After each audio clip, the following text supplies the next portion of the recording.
Would you like to see several early Quran manuscripts with corrections of the word Allah? If so, stick around. That's exactly what we're going to do today, just after I answer a few of your questions from recent videos.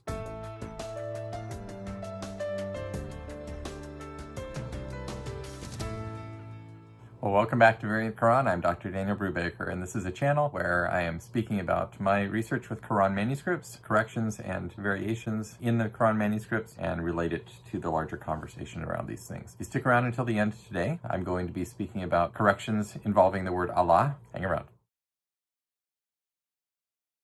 Discussion, I wanted to answer a couple of your questions from the last video that I put up about the unboxing. I hope you enjoyed watching the unboxing, and I'm going to put a link to that video here at the bottom. Thank you for being here, for being part of this community, and for watching these videos. It's been fun to get to know some of you and to hear from you that you are enjoying watching the things that I put up. It's gratifying, I think, to anyone to have people appreciate their work, and I do appreciate you appreciating me. So thanks so much. Here is the first comment. It says, much love and respect from Pakistan. Thank you, sir, for all you're doing. God bless you. And it's from Jamal Khan. Thank you, Jamal. It's great to have you here, and it's great that people are watching all the way over in Pakistan. Here's another one. It says, hi, sir. Did you teach this stuff? How long would you read a 300 to 400 pages of books? And first of all, the books that I showed you the other day, first of all, the common thing that people ask when they step into a library like this is, have you read all these books? And the answer is no.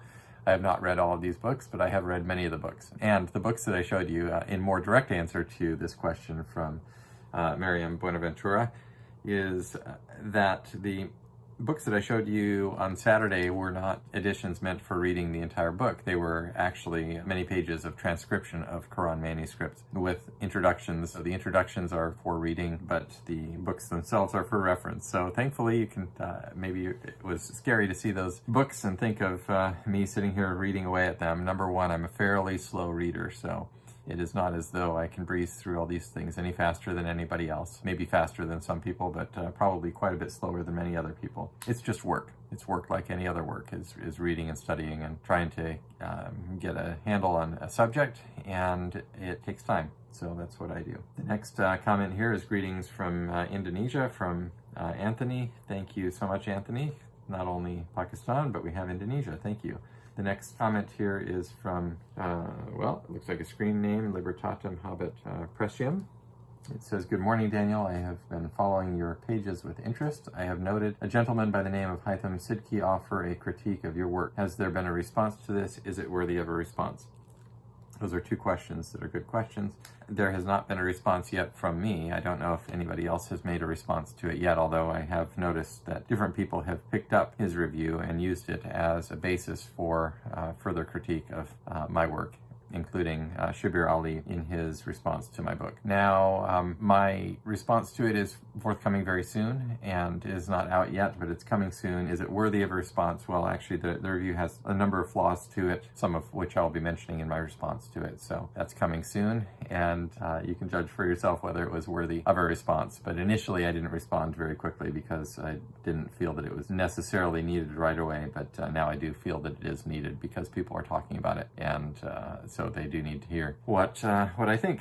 All right, so the next comment here is from Romano Productions. It says, hello, Dr. B. Nice to see you and in good shape. I hope you will be fine for a long time. This video is not extraordinary, but still the unboxing is a mandatory style of video, and you've done a proper job as a YouTuber. Well, thank you for that. And then he continues on to say that the thumbnail is okay because I have a pleasant smile, but it could have been a little bit more clickbait. Put an object, blur the object, and put a question mark over it, or a different type of objects with question marks all over to spice up the thumbnail to push the user to watch the video. It's YouTube, it needs to be clickbait. And so the reason I share this with you is, and the reason I respond to it is that I understand I'm in a particular medium, but I wanted you all to understand that it's kind of attention for somebody like myself to be in this environment. There is something that feels, although I have worked in the past in sales, and I do recognize the importance of marketing and merchandising your wares, so to speak, and putting things out in a way that are attractive and draw people in to look at them. And so I am trying to do things like that, but I also do not want to be artificial in the way that I do things, or too disingenuous in the way that I go about this. So hope you'll bear with me as I sort of strike my balance and find my stride and my style in this in ways that don't compromise what I really want to be, a sense of being genuine with you and honest and so forth. Although I hope you'll also, on the flip side, that pardon me if you do see things that look a little bit clickbaity as I experiment around with these things, because I do, after all, want people to take the time to click and to watch these videos. It's the reason I'm doing them, is so that people will watch. So thank you for that, Romana, for those good comments that you're offering to me in order to help me to build and to expand this channel. So the last one I'm going to talk about today is the OMSA. In our part of the world, we never see these manuscripts, let alone can afford it. Yet Quran is still true,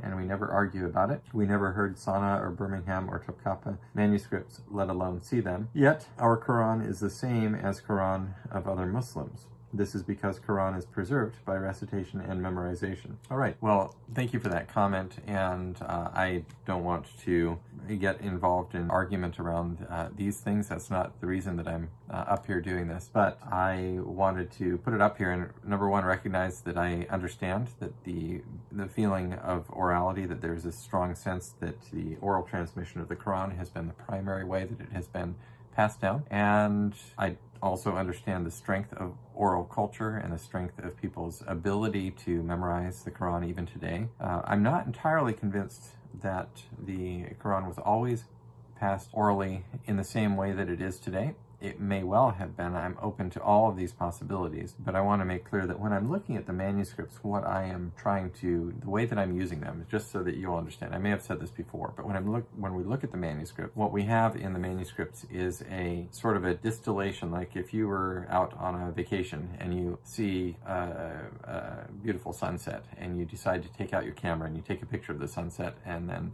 the sun goes down, everybody goes their different ways. You go on, and later on you're remembering your vacation, and maybe after your vacation you remember the sunset one way or another way. But what you can do is you look back at that photograph and you can catch the details of that moment. And so what we see in the manuscripts, I think, is a capturing of the details of a moment. Now, later traditions relate to us certain things about the early transmission of the Quran, such as that it was transmitted orally, and we have the isnads, the chains of transmitters going back, that so-and-so heard from so-and-so about these different things, and we have isnads for the different verses and so forth. What we have in the manuscripts is additional evidence that is a snapshot of what somebody who was writing that down at that moment perceived to be the text of the Quran at the moment that that was being written. And so any one manuscript is not necessarily the end of the story or a full picture, but many manuscripts taken together and the evidence that they contain can help us to validate the narrative that we've heard through the secondary sources, such as the Hadith, or to give us increasing clarity about it in form of greater detail about something that the Hadiths say, or possibly even in some cases let us know that maybe what this Hadith is saying is not strong in this spot on this particular point of detail, because we have manuscripts that show us something a little bit different. So I don't know, I haven't fully unpacked these things, and one of the things in my response to the review, just to give you a little foretaste of that, to the review of Sidki, that Sidki wrote, is that there was an expectation on his part and the part of some other people that I should unpack, that I should have done a full review and thorough survey of every one of these corrections before I ever announced that it existed to the public. And that's, just so that you know, that's not what I've chosen to do. I've put out basic descriptions of many of these corrections. What verse is it? What is going on the page? What portion of the text has been erased? What portion has been overwritten? Is it a different ink? Does it look like there was a passage of a good deal of time between original composition of the page, original production of the page, and the correction of it? Or does it look like it was done soon after the time of first correction? For example, with the text of the correction matching the style and nib and ink of the rest of the page. And so those are the kind of things that I've looked to describe. And I've begun down the path of analyzing what's going on. Does this look like a scribal mistake? And, you know, I'm not going to say that I won't change my opinion at some point of some of these things. If I thought that something was not a mistake at some point, and then later, either by having it pointed out to me by somebody that, oh, these details of it do show that it was a mistake, then I would be open to looking at that and reevaluating, or, you know, or vice versa. These details show that it probably wasn't a mistake when maybe I thought it was a mistake. So that is something that happens over time, but the job of thorough and deep analysis of all these thousands of changes is not something that one person can necessarily take on. I could spend a lot of my life doing it, but I'm not going to likely succeed in plumbing the depths of every single one. And so I've decided to just begin publishing these things, make them out known to you so that you also can have a look and think about what they might mean in the meantime. So I hope that makes that clear, and I hope it's helpful to you. All right,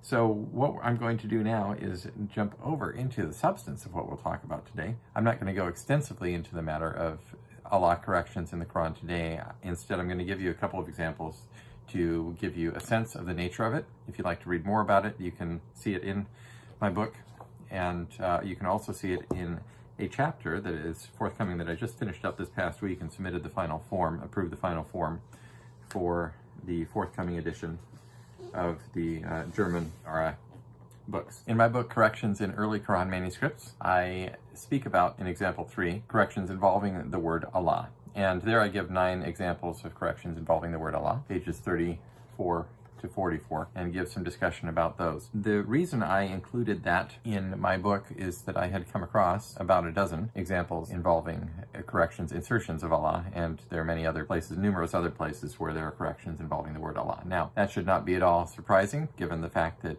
the word Allah occurs in the Quran over 2,800 times. It's a very frequently occurring word, so we shouldn't be necessarily surprised that it's corrected frequently. However, there were interesting features about the corrections that I had found, in particular a number of places in a single manuscript or several manuscript fragments coming originally from the same manuscript, from the same bound book, had insertions of Allah after the fact that had been omitted at the time of first writing, and the density of those was surprising to me. I'm not going to go into all those things today. I am, however, going to give you several examples of the types of corrections involving Allah. One involving the replacement of the word Allah with, where the word Allah replaces the pronoun. So the first one we're looking at today is from Marcel 5, folio 11R.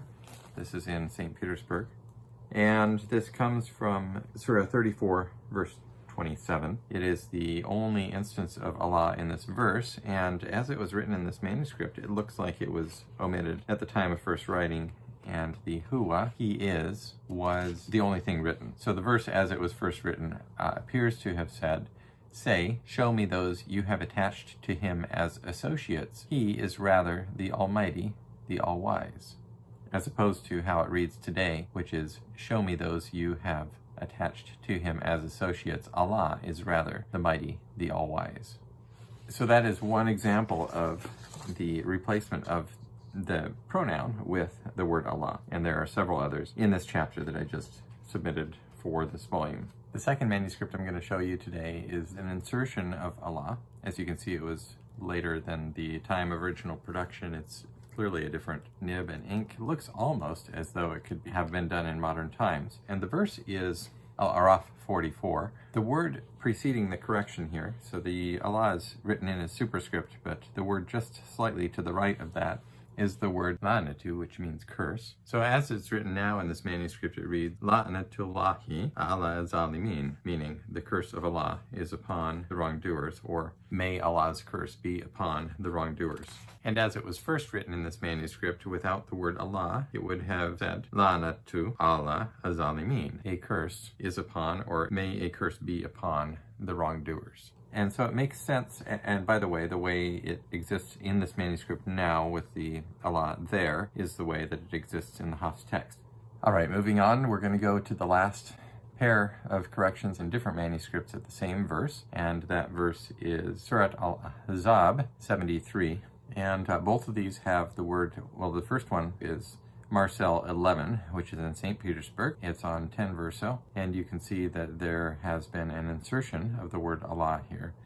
And as I believe it first read in this manuscript, it was written, Wa yatuba Allah al-mu'minina wal-mu'minat, that he might pardon the believing men and the believing women. And I believe what was done is it was erased and the word Allah was written in here because that is the explicit object, and it is now in conformity with what is the standard Hafs text. So the second, and that was actually the second correction of this verse that I came across. The first one we'll flip over to now is in BNF Arab 340, and I mentioned this one in my doctoral dissertation. It's on folio 23 verso at line 16. And the superior text here starts in the same verse, actually, of al-mushrikeen at the earlier in the verse, and it goes through the word Allah, which is right after the word Allah that was inserted above here, and that is the leftmost word in the previous slide. So this whole portion of text, it is the last line of the page, has been erased and overwritten. It's a little bit bunched in, although you see it is stretched out. The word Allah is stretched out there at the end of the line. The word Allah is a little bit bunched in there too, but not too bunched compared to the rest of the page. But you can see that this is a narrower nib, probably a different scribe and sometime post-production, although it's not entirely certain. It's possible that it was something that was done by a second scribe somewhere as part of the original production process. So that's all that I'm going to show you today, and I just wanted to run that example of two verses by you that are corrected in the same spot, not to suggest that the same issue is going on here, because I don't think it necessarily was. In fact, I would be surprised that it was, because it would be easier, it would have been easier to correct it without erasing the whole line if what was done in the operation in the first instance was similarly what was done in the second one. But we do have an overlap of corrections at the same spot, and I just wanted to whet your appetite a little bit, because in coming weeks, and I'm not sure if it'll be the next video, but in coming weeks I do have a verse in the Quran that has been corrected in at least 4 different manuscripts, the same portion of text or an overlapping portion corrected in multiple manuscripts. So I will be going over that at some future video, maybe soon. And I do want to remind you that we have now set up the Patreon account. If you are interested in helping me out in doing this, making this work possible for me, I do appreciate your help, and you can see the link below in the description box. Thanks so much. We'll talk to you again next time.